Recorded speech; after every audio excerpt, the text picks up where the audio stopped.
Ibalon, epiko ng Bicol. Noong unang panahon, bago pa ukitin ang mga daan at bago pa pagtibayin ng mga pangalan, may isang lupain na tinatawag na Ibalon. Mayaman at hindi mapakali, humihinga na parang may sariling buhay. Maitim at masagana ang lupa nito at ang mga kagubatan ay siksik sa mga aninong tila walang hanggan. Sa totoo lang, yaong uri ng dilim na nagpapatigil kahit sa matatapang na lalaki. Malaya pang gumagala ang mga halimaw noon at ang gabi ay mas mabigat kaysa sa araw. Sa lupain na ito dumating si Baltog, isang mandirigmang malapad ang balikat mula sa Butavora, kabilang sa matapang na angkan ng lipod, na tanging lakas, pagtitiaga, at tahimik na paniniwalang ang lupa ay dapat alagaan at hindi katakutan ang dala. Sa hindi maipaliwanag na dahilan, pinili niyang manatili. Nilinis niya ang mga bukirin gamit ang sarili niyang mga kamay at nagtanim ng gabi. Nagtitiwala sa lupa na parang isang matandang kaibigan na maaaring magtaksil o hindi. Sa gabi, habang gumagapang ang hangin sa pagitan ng mga puno, nakikinig si Baltog. Nagtataka kung sapat nga ba ang tapang upang mapasunod ang ganitong lupain. Isang gabi, sumagot ang lupa. Mula sa gubat ay lumabas ang isang dambuhalang mabangis na baboy ramo na tinatawag na tandayag. Puro laman, galit, at pangil na kumurba parang mga talim, at winasak nito ang mga taniman ni Baltog na parabang walang halaga ang lahat ng iyon. Pagsapit ng umaga, wasak ang gabi, at ang lupa'y tila kinalmot at binuklat. Hindi sumigaw o nagmura si Baltog. Tumayo lamang siya roon, nakatikumang panga, sa totoo lang mas nasaktan kaysa nagalit. Sinundan niya ang halimaw papasok sa gubat. Maingat ang bawat hakbang, ang pagtitiagay mas mabigat kaysa takot. Nang sa wakas ay magtagpo sila, walang pag-aalinlangan. Nakipagbuno si Baltog sa baboy ramo gamit ang hubad na lakas.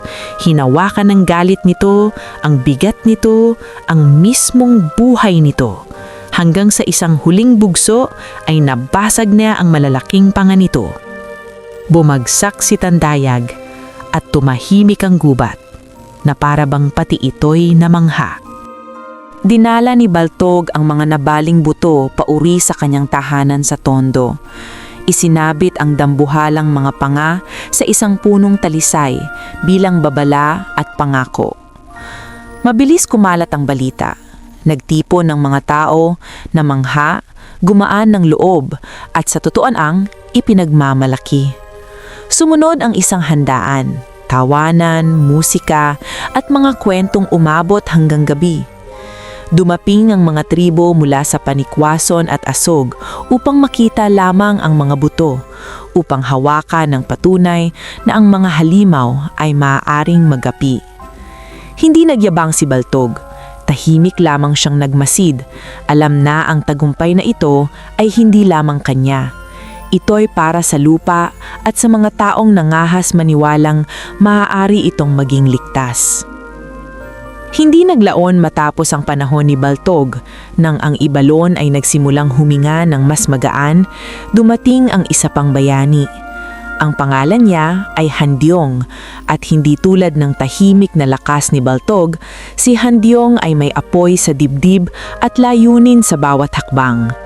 Hindi siya nag-iisa. Sumunod sa kanya ang mga mandirigma, mga lalaking naniniwalang ang tapang ay mas tumitibay sa pamamagitan ng katapatan. Gayunman, malayo pa rin sa pagiging ligtas ang lupain. Matigas ang kapit ng mga halimaw sa Ibalon, lalo na sa mga puok na halos hindi naaabot ng sikat ng araw. Tiningnan ni Handyong ang mga pilat na iniwan ng mga halimaw, at sa totoo lang, personal niyang itong tinanggap. Hindi na lamang ito laban para mabuhay. Ito ay patunay na ang tao ay may karapatan dito gaya ng mga bundok at ilog. Ang digmaan sa Punoy ay tumagal ng 10 buwan. bagamat tila mas mahaba pa. Nilabanan ni Handyong at ng kanyang mga tauhan ang halimaw na may isang mata at mga leeg na parang puno na sumusugod mula sa mga imposibleng anggulo. Nagsanib ang araw at gabi at ang pahinga ay naging alaala na lamang, hindi na pangangailangan. Nang sa wakas ay bumagsak ang halimaw, walang pagdiriwang, isang maikling katahimikan lamang bago lumitaw ang susunod na lagim. Mula sa itaas ay dumating ang triburon, mga dambuhalang pating na may pakpak, ang kanulang mga ngiping parang lagari ay kayang durugin ng bato. Nabali ang mga sibat, nagkapira-piraso ang mga palaso, ngunit nagpatuloy si Handyong. Nang bumagsak mula sa langit ang huling triburon, duguan, pagod, ngunit nakatayo pa rin ang mga mandirigma. Natutunan ng Ibalon kung ano ang hitsura ng pagtitiyaga. Hindi roon nagtapos ang mga labanan. Mga dambuhalang kalabaw ang sumugod parang gumagalaw na mga bundok. Mga buwayang kasing laki ng bangka ang nagkubli sa mga ilog na namumula sa dugo. At si Sarimaw ay humihiwa gamit ang mga kukong kayang punitin ng bato. Hinabol ni Handyong at ng kanyang mga tauhan ang lahat ng ito. Lumipad ang mga sibat, dumilim ang langit sa mga palaso, namula ang mga ilog at ang mga latian ay kumapal sa amoy ng bakal at takot. Maging ang mga mababangis na unggoy ay tumakas, nagkubli sa kaibuturan ng mga puno. Dumating ang tagumpay, ngunit mabigat ang dala nito. Nabuhay ang Ibalon, oo, ngunit inalala nito ang kabayaran. Sa lahat ng kalaban, iba si Oryol. Isang ahas na may tinig na napakaganda na kayang palambutin kahit ang pinakamatitigas na mandirigma. Si Oryol ay kayang mag-iba ng anyo, linlangin ng paningin at maglaho na parang hamog.